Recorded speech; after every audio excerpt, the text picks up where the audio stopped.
In a church in Wichita, Kansas this morning. Dr. George Tiller was a name widely known among activists on both sides of the debate over abortion rights. He ran a Kansas clinic that, among other things, offered late-term abortions. He'd been attacked before and survived, but today his notoriety apparently cost him his life. Dr. Tiller was shot and killed in a church in Wichita, Kansas this morning as he was serving as an usher and as his wife, a member of the choir, looked on. We get the latest from NBC's Peter Alexander. The deadly shooting happened shortly after the start of Sunday morning services inside this Wichita Lutheran Church, killing Dr. George Tiller, who was serving as an usher. It's heart-wrenching that something in our community could happen as evil as this. Tonight, authorities confirmed they have a suspect in custody. Witnesses described seeing a white man driving away from the church immediately after today's attack. We think we have the right person arrested. We're going to get him charged and hopefully handle this case in a professional manner. That's freedom. Tiller was no stranger to confrontation as one of the nation's few doctors to perform controversial late-term abortions, an abortion performed after 20 weeks of pregnancy. In 1986, a bomb exploded on the roof of his clinic. Tiller was shot in both arms by an anti-abortion activist in 1993. And 2 months ago, Tiller was acquitted of charges that he performed 19 illegal late-term abortions in 2003. Kansas law permits late-term abortions when two independent doctors agree that the pregnant woman would be irreparably harmed by giving birth.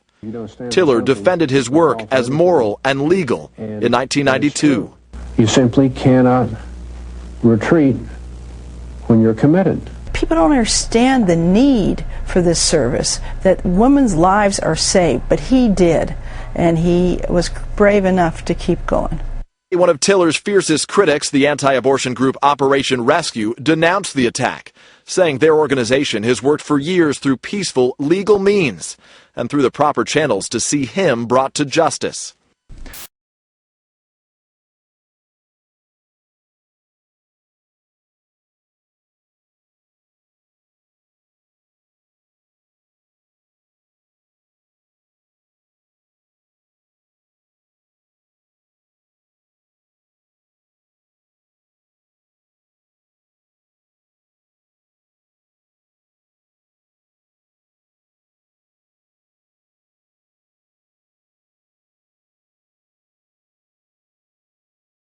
But George, Dr. Tiller, the baby killer, is dead.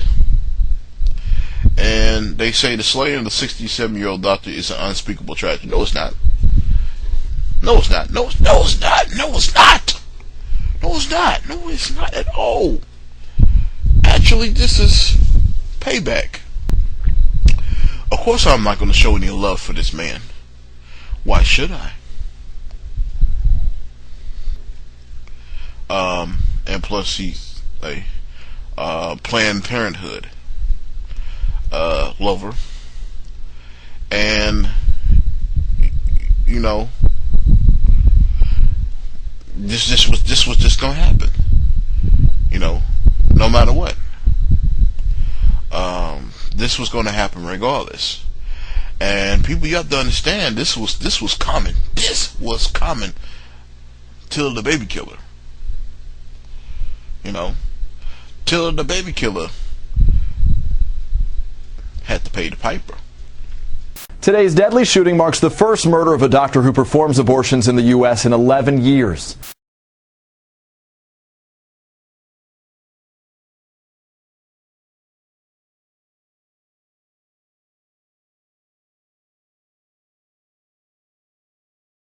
A haunting return to a violent era that seemed to have faded.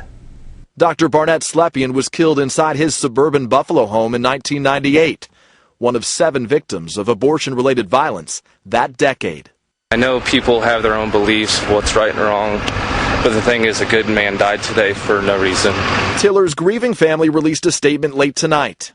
We ask that he be remembered as a good husband, father, and grandfather, and a dedicated servant on behalf of the rights of women everywhere. Also this evening, Lester, the White House released a statement with President Obama expressing his shock and outrage at today's murder, saying, quote, "However profound our differences as Americans over difficult issues such as abortion, they cannot be resolved by heinous acts of violence." Lester. Peter Alexander tonight. Peter, thank you. On a steamy Sunday morning in July, a man armed with a 12-gauge shotgun burst into this church in Knoxville, Tennessee, and opened fire. Seconds later, one person lay dead, another mortally wounded, and 6 injured. The man who walked into this sanctuary on July 27th was armed with a gun, but he was also armed with hatred. He was armed with bitterness. He was armed with resentments. He was armed with indiscriminate anger. He was armed in body and spirit. Members of the congregation wrestled a 58-year-old unemployed truck driver named Jim David Atkinson to the floor and held him until police came. At first, it seemed like just another inexplicable outburst of violence, until a police news conference the next day. It appears that what brought him to this horrible event was his lack of being able to obtain a job, his frustration over that, and his stated hatred for the liberal movement. Why did Atkinson hate the liberal movement? Police said that he told them that all liberals should be killed because they were ruining the country, and that he felt that the Democrats had tied his country's hands in the war on terror and ruined every institution in America. Police said that Atkinson had targeted the Unitarian Universalist Church because of its liberal teachings. I'm thinking about killing Michael Moore, and I'm wondering if I could kill him myself or if I would need to hire somebody to do it.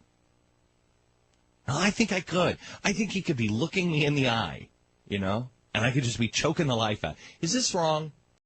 Michael Reagan, son of the former president, suggested that people who claimed that 9/11 was an inside job, a U.S. government conspiracy, deserved to die. Take them out and shoot them. They are traitors to this country, and shoot them. But anybody who would do that doesn't deserve to live. You shoot them. You call them traitors, that's what they are, and you shoot them dead. I'll pay for the bullet. Neil Bortz went after victims of Hurricane Katrina. That wasn't the cries of the downtrodden. That's the cries of the useless, the worthless. New Orleans was a welfare city, a city of parasites, a city of people who could not and had no desire to fend for themselves. You have a hurricane descending on them, and they sit on their fat asses and wait for somebody else to come rescue them. Muslims are some of Bortz's favorite targets. It's Ramadan, and Muslims in your workplace might be offended if they see you eating at your desk. Why? I guess it's because Muslims don't eat during the day during Ramadan. They fast during the day and eat at night. Sort of like cockroaches. Rwanda in 1994, the talk radio was a big part of leading to the conditions that created a genocide. The Hutu radio disc jockeys would call the Tutsis cockroaches. And there is the sense that these aren't human beings.